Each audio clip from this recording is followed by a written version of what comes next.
नमस्कार, स्वागतम। आज चर्चा करेंगे भैरव मुद्रा की। भैरव मुद्रा के अपने बहुत सारे लाभ हैं। वो शारीरिक भी हैं, वो मानसिक भी हैं, वो आध्यात्मिक भी हैं। अगर आप कहेंगे तो भैरव मुद्रा के जो आध्यात्मिक लाभ हैं उस पर अलग से वीडियो बनाएंगे। आज हम चर्चा करेंगे भैरव मुद्रा के शारीरिक और मानसिक लाभ क्या क्या हो सकते हैं। भैरव मुद्रा के अभ्यासी को क्या क्या फिजिकल और मेंटल इफ़ेक्ट्स मिल सकते हैं। तो देखते हैं क्या क्या बेनिफिट्स हैं इसके। एकाग्रता में वृद्धि कर देती है ये भैरव मुद्रा। अपने अभ्यासी की कंसंट्रेशन पावर को बहुत बढ़ा देती है। स्मरण शक्ति वर्धक भी है, मेमोरी डेवलपमेंट करती है। इसके अलावा ये मानसिक शांति भी प्रदान करती है। किसी प्रकार की एंग्जाइटी हो, मूड स्विंग हो, उसको दूर करती है। आपका आत्मविश्वास बढ़ाने के लिए बहुत आवश्यक है ये। कॉन्फिडेंस को बहुत बढ़ा देती है। अनिद्रा को दूर करती है, तनाव को दूर करती है। ये तो इसके कुछ लाभ हुए जो कि हम यदि मानसिक और शारीरिक धरातल पर देखें तो ये हमें प्राप्त होते हैं। इसके अलावा इसके बहुत सारे यौगिक लाभ भी हैं, बहुत सारे आध्यात्मिक लाभ भी हैं। ये चक्रों को संतुलित करने वाला एक प्रमुख प्रयोग है। इसके अतिरिक्त ये पंच प्राणों को संतुलित करती है।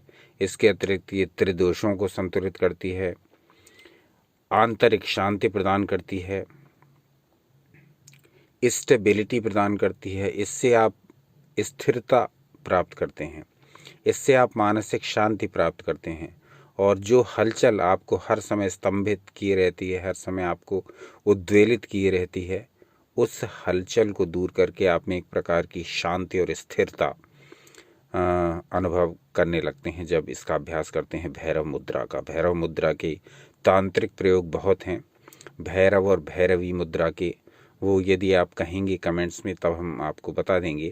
आज हम भैरव मुद्रा के शारीरिक और मानसिक लाभ हम कैसे लें भैरव मुद्रा के प्रयोग से, इसी पर चर्चा करेंगे।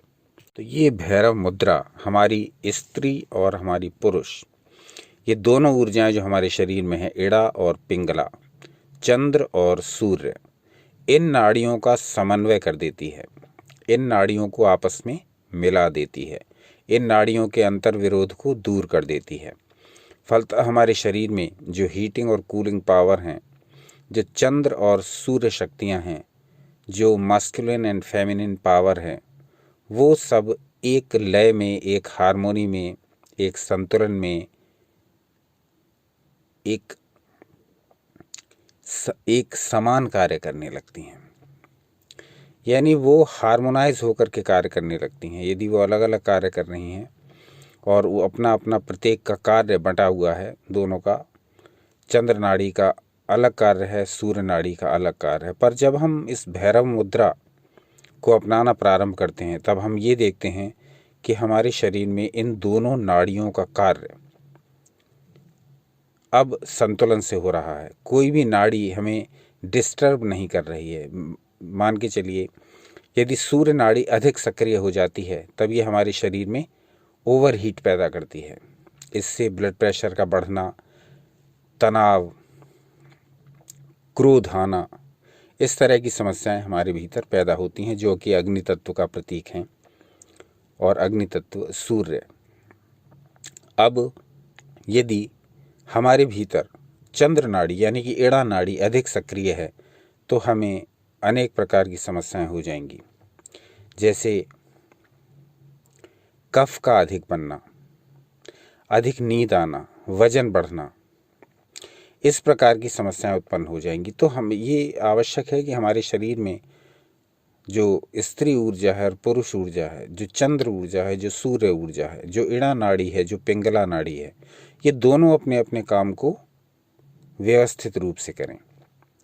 इसके लिए भैरव मुद्रा अपनानी बहुत आवश्यक है। इसके अतिरिक्त भैरव मुद्रा उन लोगों के लिए भी बड़ी लाभदायक है जो शक्ति के किसी भी रूप की उपासना करते हैं, शक्ति के किसी भी मंत्र का जाप करते हैं, शक्ति के किसी भी रूप की आराधना करते हैं। यदि वो भैरव मुद्रा अपनाएंगे तो उसका उन्हें बहुत शीघ्र लाभ होगा। इस विषय पर फिर कभी चर्चा करेंगे, क्योंकि आज का हमारा मूल विषय है भैरव मुद्रा अपनाने से शारीरिक और मानसिक लाभ क्या होते हैं। आध्यात्मिक लाभ की चर्चा किसी अन्य वीडियो में। तो मस्तिष्क के दोनों हिस्सों के संतुलन बनाने में भी सहायक है ये मुद्रा। यानी मस्तिष्क का वाम और मस्तिष्क का दक्षिण हिस्सा, इन दोनों को बैलेंस में रखती है ये मुद्रा। ब्रेन केमिकल्स को बैलेंस कर देती है और मन की विरोधी शक्तियों को दूर कर देती है। यानी कुल मिलाकर के अपने शरीर को यदि आपको एक हार्मोनी में रखना है, एक व्यवस्था में रखना है, एक संतुलन में रखना है, एक बैलेंस में रखना है, तो आप इस भैरव मुद्रा का प्रयोग अवश्य करें। इस भैरव मुद्रा को खाली पेट करना है तो अधिक लाभदायक होगी, अन्यथा दिन में किसी भी समय करें। भोजन करे हुए कम से कम 2 घंटे हो चुके हों तो खाली पेट इसको प्रातःकाल कर लें, अन्यथा दिन में किसी भी समय इसको कर सकते हैं। 15 मिनट इसका पूर्ण लाभ पाने के लिए आप स्टार्ट तो 5 मिनट से भी कर सकते हैं, परंतु इसका पूर्ण लाभ पाने के लिए इसे मिनिमम 15 मिनट करें और मैक्सिमम 45 मिनट तक करें। 15 से 45 मिनट तक इस मुद्रा का अभ्यास आपको करना है। और जो व्यक्ति इस मुद्रा को लगाए हुए ध्यान करते हैं अथवा प्राणायाम करते हैं, उन्हें बहुत अधिक लाभ होता है। तो आपने देखा होगा कि ये इस मुद्रा की विशेषता ये है कि बहुत सारे लोग इस मुद्रा को अनजाने ही लगाते हैं। उन्हें ये पता नहीं है कि हम भैरव मुद्रा लगा रहे हैं, पर जब वो बैठते हैं पद्मासन में या वज्रासन में या सिद्धासन में या सुखासन में, तो अपने आप ही उनकी ये मुद्रा लग जाती है, क्योंकि ये शरीर के भीतर के भाव हैं। अपनी ऊर्जाओं को संतुलित करना ये भीतर से ही एक हमारी अंतर्ध्वनि है। अपनी ऊर्जाओं को संतुलित करना सब कोई चाहता है, तो जाने या अनजाने ही हमारे हाथ इसी मुद्रा में बंध जाते हैं। हम ये जानते नहीं कि भैरव मुद्रा है। ये हमारा पर्सनल एक्सपीरियंस है। जब प्रारंभ में योग सिखाना प्रारंभ किया था तो वज्रासन में बैठते ही यही मुद्रा लग जाती थी। उस समय ये पता नहीं था कि ये भैरव मुद्रा होती है। तो कहने का अर्थ ये कि ये स्वाभाविक रूप से हम इस मुद्रा को करते हैं, बहुत सारे लोग करते हैं, पर ये नहीं जानते कि यह भैरव मुद्रा है।